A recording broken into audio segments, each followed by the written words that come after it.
Marcos capítulo 12. Respondeu-lhes Jesus: Não provém o vosso erro de não conhecerdes as Escrituras, nem o poder de Deus? Versículo 24. De uma parábola a uma situação da vida real, este capítulo reforça o princípio da fidelidade a Deus e aos homens.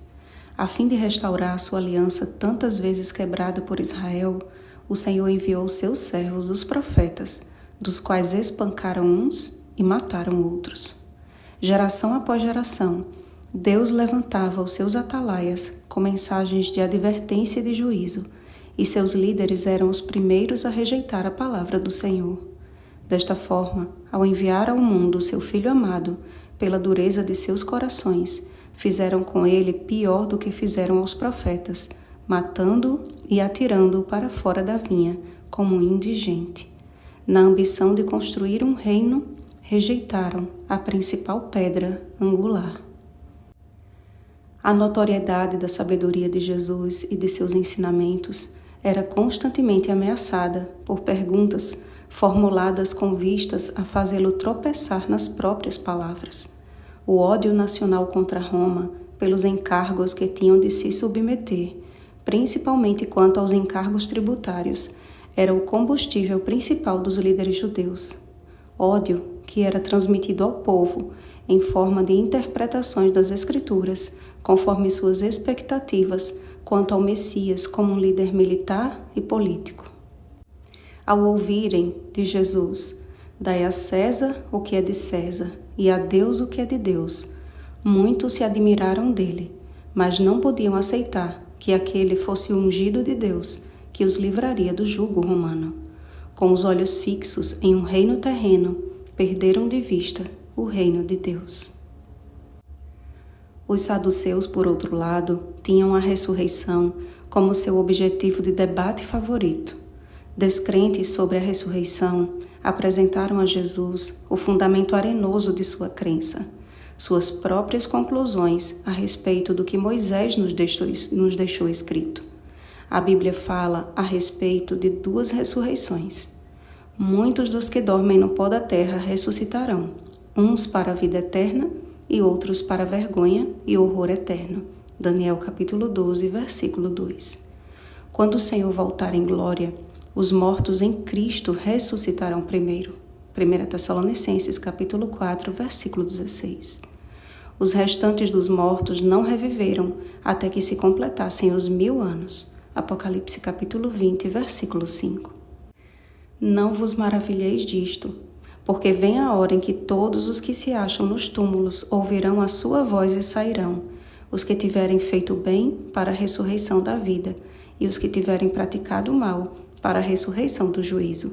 João capítulo 5, versículos 28 e 29. O Deus de Abraão, o Deus de Isaque e o Deus de Jacó não é Deus de mortos, e sim de vivos. Esses patriarcas que hoje dormem no pó da terra, um dia ouvirão a mesma voz que despertou Lázaro do sono da morte. João capítulo 11, versículo 43. Pois aqueles que morrem em Cristo foram salvos da morte eterna e logo serão despertados para encontrar o Senhor nos ares, e assim estaremos para sempre com o Senhor. 1 Tessalonicenses capítulo 4, versículo 17. A ressurreição de Jesus e sua vitória sobre a morte é a nossa garantia de que nem a morte poderá separar-nos do amor de Deus, que está em Cristo Jesus nosso Senhor. Romanos capítulo 8, versículos 38 e 39. Paulo também escreveu que se Cristo não ressuscitou, é vã a vossa fé, e ainda permaneceis nos vossos pecados. Se a nossa esperança em Cristo se limita apenas a esta vida, somos os mais infelizes de todos os homens. 1 Coríntios capítulo 15, versículos 17 e 19. O nosso amor, serviço e fidelidade, portanto, devem ser dedicados àquele que não nos prometeu um reino aqui nesta terra de pecado, mas um reino eterno em uma terra renovada e purificada. Apocalipse capítulo 21, versículo 1.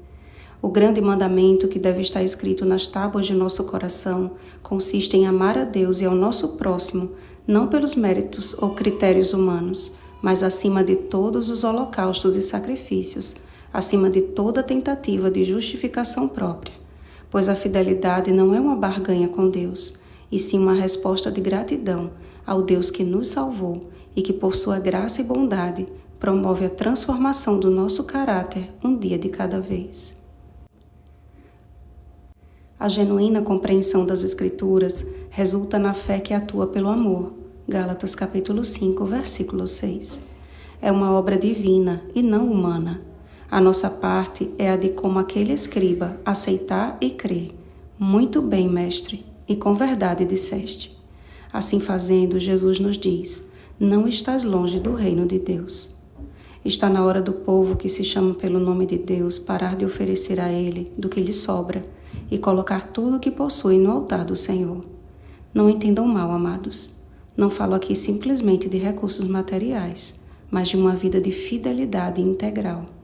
Quando compreendemos que Deus nos enviou o seu Filho amado como oferta em nosso lugar, os recursos materiais já não são mais motivo de preocupação e, como a viúva pobre, ofertar se torna um ato voluntário de amor ao Deus que nos salvou.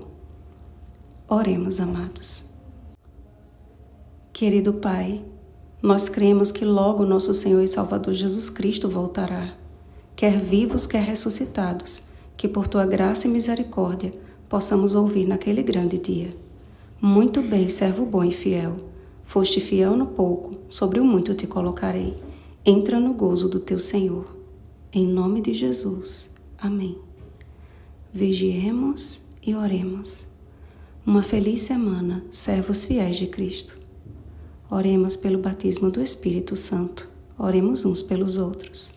Rosana Garcia Barros.